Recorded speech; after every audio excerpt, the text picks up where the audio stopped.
I'm Tata Ivanka. Welcome back to the channel. How are you today? I hope you are always in good condition, stay healthy, and of course, the spirit of living today. Okay?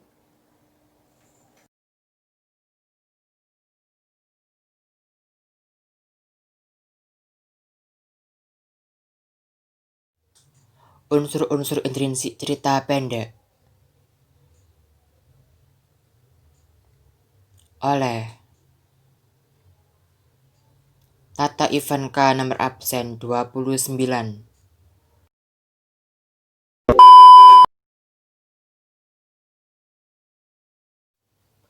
Pengertian cerita pendek.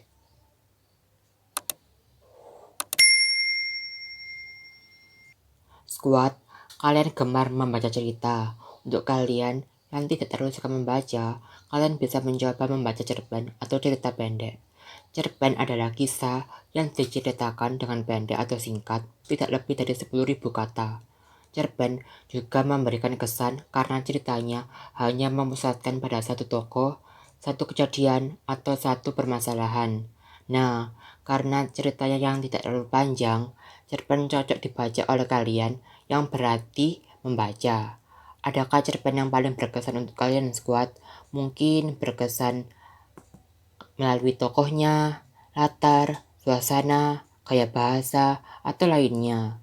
Nah, unsur-unsur tadi adalah unsur yang terbentuk dari dalam cerpen itu sendiri atau disebut dengan unsur intrinsik.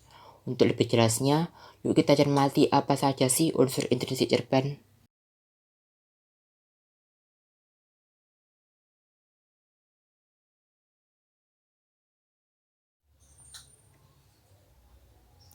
Unsur intrinsik dalam cerpen. 1. Tema adalah pokok atau gagasan utama sebuah cerpen. 2. Tokoh dan penokohan. Dalam penokohan dituliskan tokoh dan watak dari pelaku. Tokoh merupakan pelaku dalam sebuah cerita.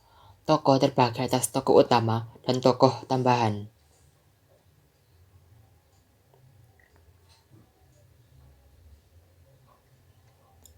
Tokoh utama merupakan tokoh yang melakukan interaksi secara langsung atau terlibat dalam konflik.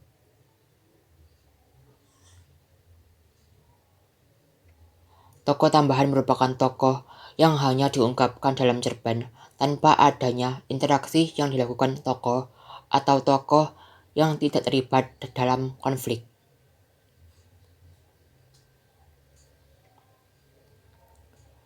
Penokohan merupakan watak atau karakter tokoh yang terdapat dalam sebuah cerita.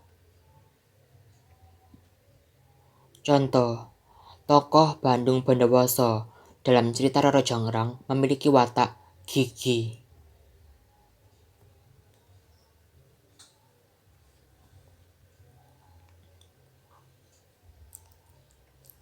3. Latar dibedakan menjadi latar tempat, latar waktu, dan latar suasana.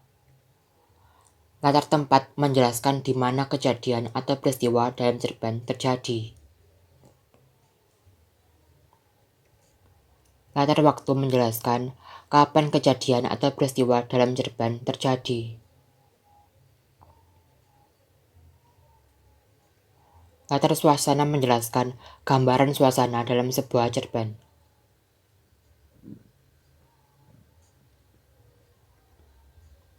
4. Alur atau plot. Dalam rangkaian kronologi peristiwa, alur dibedakan menjadi alur maju, alur mundur, dan alur campuran. Alur maju adalah cerpen dengan peristiwa yang dimulai dari awal sampai akhir.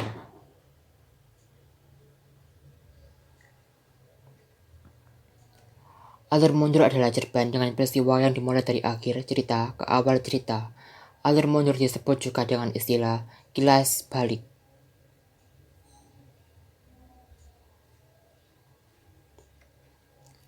Alur campuran adalah alur cerpen yang merupakan gabungan antara alur maju dan alur mundur.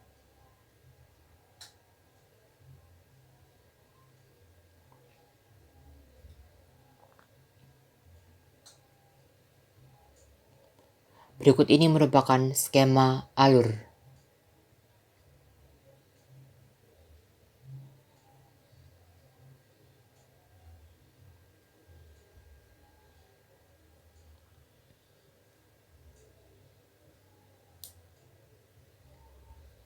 Keterangan. Orientasi.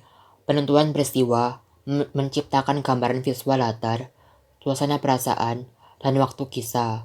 Pengenalan karakter dan arah menuju komplikasi. Rangkaian peristiwa. Kisah berlanjut menuju peristiwa. Komplikasi.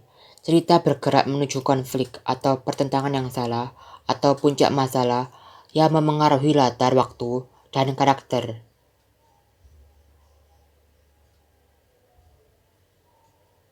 Resolusi. Solusi masalah, yakni bagaimana pengarang mengakhiri cerita. 5. Sudut pandang. Berisi pandangan pengarang terhadap cerpen. Bisa saja pengarang menjadi orang pertama atau orang ketiga.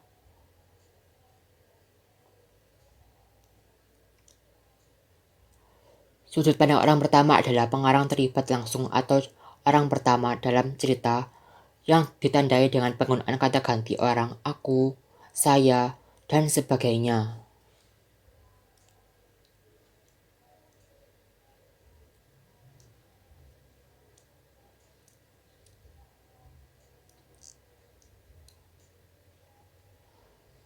Sudut pandang orang ketiga adalah pengarang tidak terlibat langsung dalam cerita yang ditandai dengan penggunaan kata ganti orang seperti dia, mereka, dan sebagainya, atau menggunakan nama tokoh.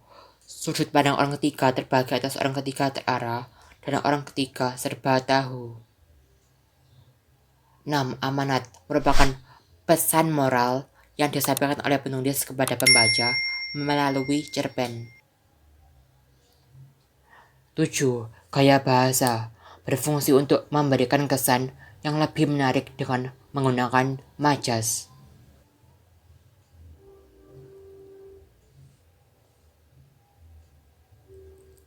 Terima kasih. Okay, that's all the video from me. Hopefully useful for all of you. Thanks. Bye.